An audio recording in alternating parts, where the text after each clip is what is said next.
Number 2, બીજા નંબરની વાત કરવી છે. Number 1 management of mind, number 2 management of mood. તમારા મૂડને પણ મેનેજ કરવાની બહુ જરૂર છે. કારણ કે બધાની કોમન ફરિયાદ છે, સાહેબ ધર્મમાં મૂડ નથી આવતો, ભગવાનની ભક્તિમાં મૂડ નથી આવતો. થિયેટરમાં જઈને પિક્ચર જોવા બેસીએ તો 3 કલાક ક્યાં જતા રહે ખબર પડે કે ના પડે? આમ સાચું કહેજો કે થિયેટરમાં 3 કલાક બેસીએ તો ઘડિયાળમાં નજર કેટલી વાર જાય? અને આ સક્રસ્તમાં 3 કલાક બેસવાનું છે, એમાં કેટલી વાર નજર જશે ઘડિયાળમાં?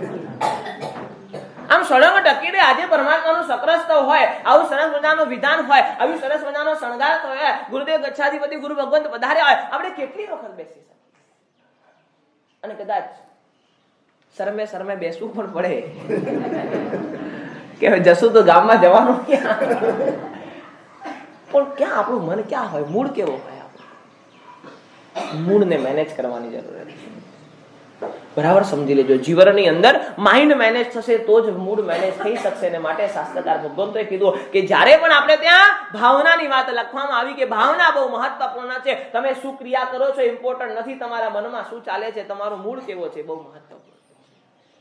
એ જ પરમાત્માની પૂજા કરતા કરતા કુમારપાળ મહારાજા એ 18 દેશના માલિક બની જાય. આવતા ભાવની અંદર એ પરમ આરહત, એને કહેવાય કે 2600 વર્ષના ઇતિહાસની અંદર પરમાત્માના પરમ સેવક તરીકેનું બિરુદ જો કોઈની આગળ લાગ્યું હોય તો એ કુમારપાળની આગળ લાગ્યું. ગમે તેટલી ભક્તિ તમે ને હું કરી લઈએ છતાં પણ આપણે પરમ આરહત નથી કહેવાતા, પણ એ કુમારપાળ મહારાજા એ પરમાત્માના પરમ ભક્ત કહેવાતા હતા. એ ક્યાંથી આવ્યું? તો કે એક વખત ફૂલ પૂજા કરી અને પરમ આરહત બની ગયા. આપણે કેટલી પણ વખત ફૂલ પૂજા કરી લીધી, આપણે કદાચ પરમાત્માના સાચા સેવક પણ નથી બન્યા. તો બહુ દૂરની વાત છે.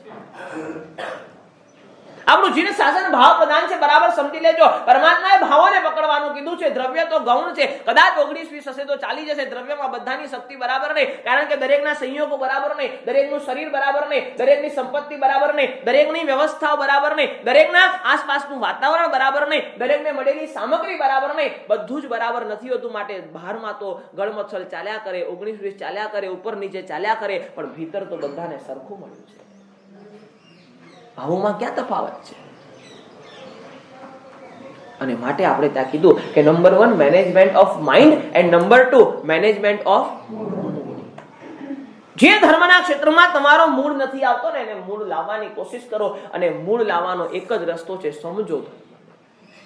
તમને ધર્મની સમજ નથી, માટે તમને ધર્મમાં મૂળ નથી. 500 રૂપિયાની નોટ તમારા ખિસ્સાની અંદર હોય ને, અને એ 500 રૂપિયાની નોટ તમારાથી ખોવાઈ જાય, ચોરાઈ જાય, લોસ થઈ જાય, ક્યાંક પડી જાય તો તમને દુઃખ થાય, કારણ કે તમને 500 રૂપિયાની વેલ્યુ ખબર છે.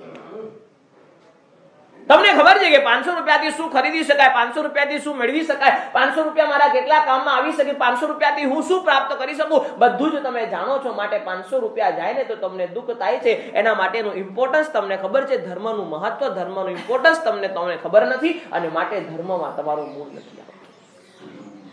અત્યારે તમે ધર્મ કેવી રીતે કરો છો? અમે કહીએ એટલા માટે કરો છો, તમે સમજીને નથી કરી શકતા.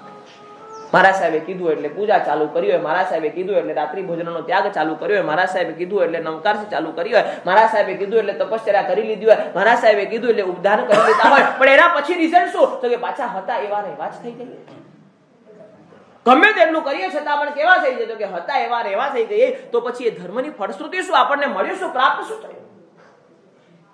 સમજીને કરેલો ધર્મ તમને તારે છે. બરાબર સમજી લેજો. મૂળમાં રહીને જો ધર્મ કરશો ને તો જે ધર્મ તમને તારશે. મૂળનું મેનેજમેન્ટ કરતા તમને નહીં આવડતું હોય ને તો ગમે તેટલો ધર્મ, મૂળ વગર, અભાવથી તમે ગમે તેટલો ધર્મ કરો, ભાવ વગર તમે ગમે તેટલો ધર્મ કરો, તમારા માટે કઈ જ કામ.